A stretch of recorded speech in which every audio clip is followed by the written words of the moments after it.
آپ نے دلیل کے طور پہ بنی اسرائیل کا ایک واقعہ لکھا۔ آپ فرماتے ہیں بنی اسرائیل کے اندر ایک شخص تھا جو پہاڑ کی چوٹی پہ عبادت کرتا تھا۔ لوگ اوپر چڑھ کے ملنے کے لیے آتے تھے۔ رستے میں ایک ڈھلان تھی، لوگ اس پر چڑھتے تو پاؤں پھسل جاتے، بہت سارے لوگ گر جاتے۔ ایک دن وہ شخص کہنے لگا اللہ اگر تو اسے نہ بناتا تو کیا ہوتا، ایسے بیکار بنا دی، رب ناراض ہو گیا۔ اس وقت کے پیغمبر علیہ السلام کو وحی فرمائی اسے کہو تو میری تخلیق پہ اعتراض کرتا ہے، جا میں نے تیرا نام ولیوں کی صف سے کاٹ کے نافرمانوں کی صف میں لکھ دیا۔ وہ نبی اس امت کے علیہ السلام تشریف لائے اور آ کے اسے کہا کہ رب کریم نے تیرا نام کاٹ کے نا ولیوں کی لسٹ سے نافرمانوں کی لسٹ میں لکھا ہے۔ کہنے لگا حضور اللہ نے خود لکھا ہے؟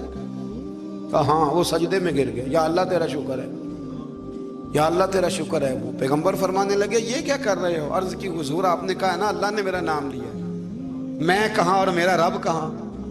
اس نے میرا نام لیا ہے حضور، میں تو اپنے آپ کو کسی کھاتے میں نہیں سمجھتا تھا۔ اچھا اگر مالک نے اب مجھے نافرمان فرما دیا ہے اور میری غلطی سے فرمایا ہے دوزخ میں تو میں جاؤں گا۔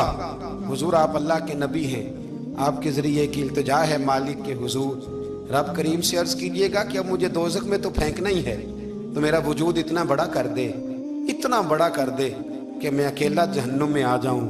میرا دل نہیں کرتا اللہ کا کوئی اور بندہ دوزخ میں جائے، میں چاہتا ہوں اتنے پیارے پیارے مخلوق پیدا کیے اس نے، کوئی جلے نہ، کوئی دوزخ میں جلے نہ، مجھے بڑا کر کے نا اکیلا بھر دے میرے وجود کو، میں اکیلا جلوں گا۔ عرض کرے رب کی بارگاہ میں، وہ پیغمبر وہی کھڑے تھے، وہی آئی، اے میرے نبی سے کہہ دو تو میرے بندوں سے پیار کرتا ہے تو میں تجھ سے پیار نہ کروں؟ جا میں نے تجھے معاف بھی کیا، تیرے لیے جنت کا فیصلہ بھی کیا، اور قیامت میں جس جس کی تو سفارش کرے گا میں ان سب کو بھی جنت عطا کر دوں گا۔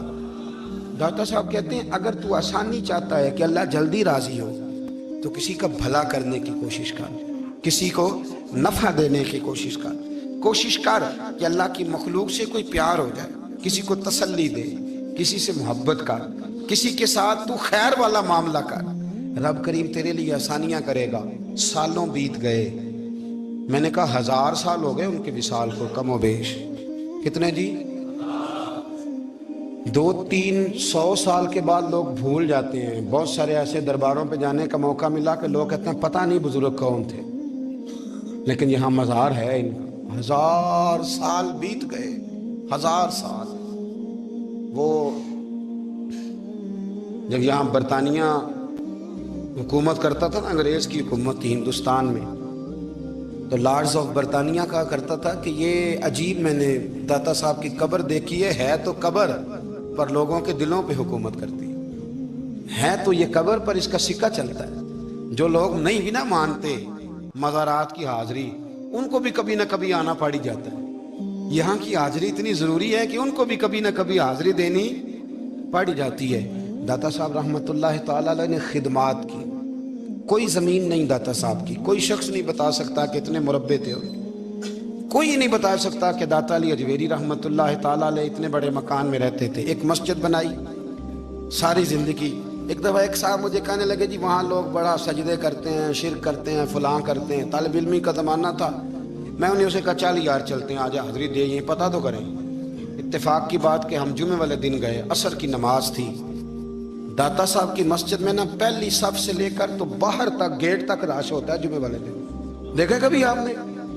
پھر نماز کے بعد جب ہم وہاں بیٹھے نا تو چاروں طرف پھٹیاں لگی ہوئی ہیں، لوگ قرآن پاک پڑھتے ہیں۔ اگر کوئی ایک آدمی ہزاروں میں سے غلط کام کرے بھی تو وہ داتا صاحب نے تو نہیں نہ کہا اسے۔ میں کہتا ہوں تمہیں وہاں جاہل بندے تو نظر آتے ہیں، تو جو وہاں سارا دن قرآن پڑھا جاتا ہے وہ نہیں نظر آتا، جو وہاں حدیث پاک کا درس ہوتا ہے وہ نہیں دکھائی دیتا، وہ جہاں ہزاروں مزدور جو لاہور کے کوئی کہیں مزدوری کرتا ہے، کہیں مزدوری کرتا ہے، روٹی اسے داتا صاحب کے آستانے سے مل جاتی، اور وہاں بیٹھ کے لوگ اپنا گزارا کر لیتے ہیں۔ یہ تمہیں کیف نہیں نظر آتا، یہ رنگ نہیں تمہیں دکھائی دیتا؟ او بھائی وہاں ہر جمعے ہزاروں لوگ اللہ کے حضور جھکتے ہیں، کوئی ایک آدھ آدمی غلط کام کرتا تمہیں دکھائی دیتا ہے تو اس کو بنیاد بنا لیتے ہو۔ ہم جس دن گئے نا اس بندے کو تو ہم بیٹھے رہے مغرب تک، پر ایک بندہ بھی سجدہ کرنے والا نہیں ملا۔ میں نے کہا تو کہتا تھا لوگ قبر کو سجدہ کرتے ہیں، یہ تو سارے اللہ کو کر رہے ہیں، یہ تو سارے قرآن شریف پڑھ رہے ہیں، اور تو دعاؤں میں لگے ہوئے۔